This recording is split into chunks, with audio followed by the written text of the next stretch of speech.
శ్రీ హనుమన్ నాగేంద్ర ప్రసాద్ గారి ఈ 4 వాక్యాలు విని చూడండి. మనసు బుద్ధి నియంత్రణలో ఉంటే అది మంచి సేవకురాలు. మనసు బుద్ధి నియంత్రణలో ఉంటే అది మంచి సేవకురాలు. మనసే బుద్ధిని నియంత్రిస్తే అది ఒక నియంత. అది పాదరసంలాగా బాగా చురుకైంది.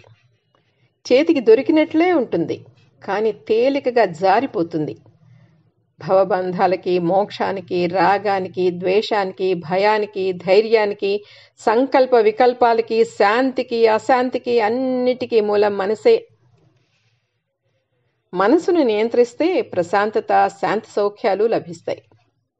నిజానికి అది అంత తేలిక కాదు. గట్టిగా ప్రయత్నిస్తే కష్టమూ కాదు. మచ్చికైన జవనాశ్వం రౌతు ఆధీనంలో ఉన్నట్లు బుద్ధి అదుపులో మనసు ఉండాలి.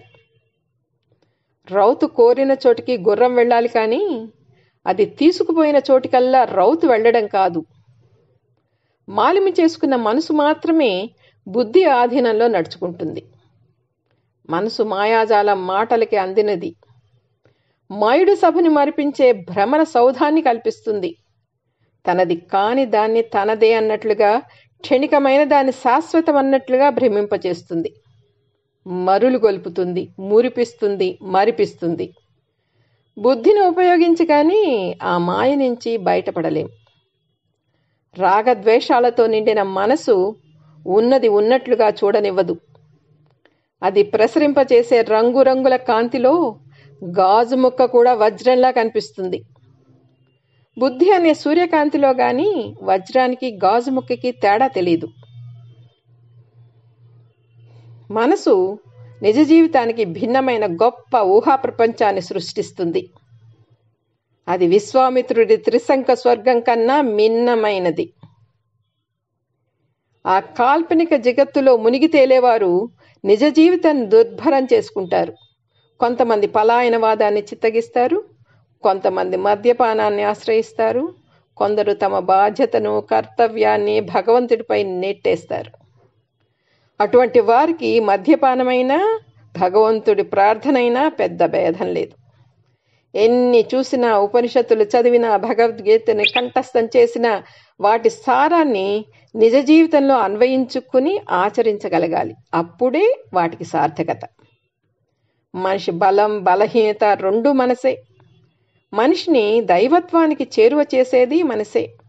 రాక్షసుడిలాగా దిగజార్చేది మనసే.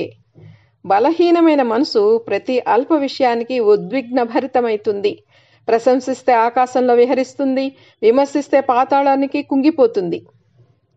తాళం చెవి ఎడమవైపు తిప్పితే గడియ పడుతుంది, కుడివైపుకు తిప్పితే గడియ తెరుచుకుంటుంది. మనసును ఎటు తిప్పితే అటు తిరుగుతుంది. భౌతిక సుఖాలకి వ్యతిరేకంగా తిప్పితే ఆధ్యాత్మికత వైపు తిరుగుతుంది. మనసులోని వ్యతిరేక భావనలను తొలగించి సానుకూలమైన, ఆహ్లాదకరమైన ఆలోచనలతో నింపితే శారీరక రుగ్మతలు దగ్గరికి రావు. నేటి శాస్త్రవేత్తలు కూడా చాలా రోగాలకి కారణం మనసే అని, మనసును హాయిగా ఉంచుకున్న వారికి రోగాలు దరిచేరవని ధృవీకరిస్తున్నారు.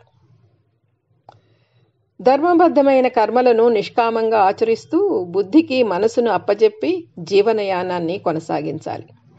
ఎప్పటికప్పుడు ఆత్మావలోకనం చేసుకుంటూ మనసులో చెలరేగే ఆలోచనలను, ప్రలోభాలను, సంఘటనలను అవగాహన చేసుకుని విచక్షణతో వాటి ప్రభావాన్ని కొద్ది కొద్దిగా తగ్గించుకోవాలి.